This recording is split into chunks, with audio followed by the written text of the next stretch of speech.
Nous avions présenté il y a peu quelques clubs de badminton du Brabant wallon à travers les tournois qu'ils organisaient. Après Jodogne et Nivelles, vous vous en souvenez peut-être, eh bien c'était ce week-end au tour de Braine-l'Alleud d'accueillir un tournoi national. Un tournoi plus particulièrement organisé par le club du collège Cardinal Mercier de badminton, et un tournoi qui était dédié aux catégories B1, B2, C1, C2, et dès l'occasion pour nous d'aller promener notre caméra et notre micro parmi les adeptes de ce sport qui se font de plus en plus nombreux.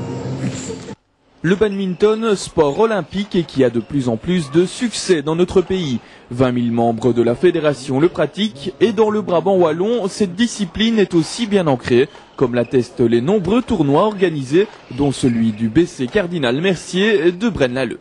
C'est la 18e édition du tournoi, donc effectivement maintenant les gens sont habitués à venir à chaque fois plus ou moins à l'entour de Pâques. Bon, ici on est en plein milieu des vacances et il y a toujours autant de monde et les participants ont l'air très contents, donc nous aussi.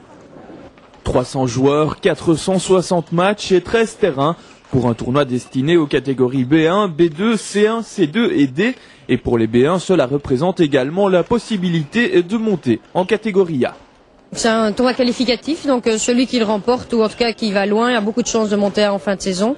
Donc on a, comme ici on est à la fin de la saison, pratiquement on a les meilleurs joueurs B1 qui sont là et on espère qu'ils monteront à l'année prochaine. Oui. Le BC Cardinal Mercier compte lui aussi quelques B1 prometteurs. Le club a pu former 5 équipes d'interclubs, dont l'une fait partie à l'heure actuelle des 14 meilleures de Belgique. Elle participera aussi à la finale de la Coupe de la Ligue le 1er mai à Wallin. On a une équipe qui est en nationale, qui est en deuxième nationale, donc parmi les 14 premières équipes de Belgique. On est assez fiers parce qu'il n'y a pas beaucoup de francophones. Et donc effectivement, on a réussi à recruter quelques jeunes pour venir renforcer l'équipe, qui sont évidemment participent également au tournoi. Comme souvent au badminton, c'est l'esprit particulier que l'on met en exergue. L'ambiance fair-play et conviviale attire beaucoup les joueurs.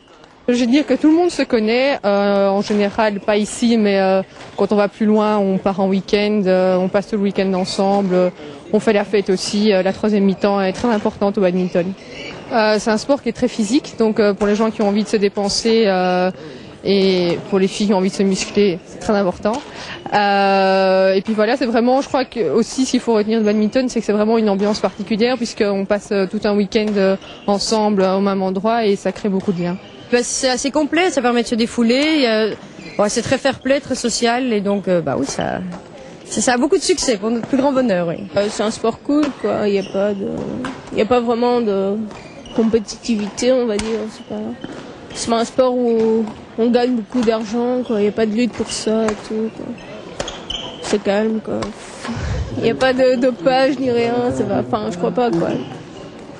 Autre particularité sympathique du badminton, il n'y a pas à proprement parler de catégorie d'âge. On peut être B1 à 13 ans et affronter des adultes. C'est le cas de Nathan Vervac, issu d'une famille complètement tournée vers le badminton et qui affiche d'ores et déjà ses objectifs à long terme. On aime ça. Mon frère a commencé tout jeune et j'avais envie d'essayer comme lui. Puis il m'a appris quelques trucs et puis voilà, j'ai commencé. C'est pas compliqué comme ça de devoir affronter des gens qui sont parfois beaucoup plus âgés que toi?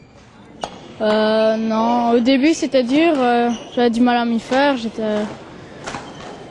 j'avais assez du mal, mais maintenant ça va mieux. Ton objectif c'est quoi?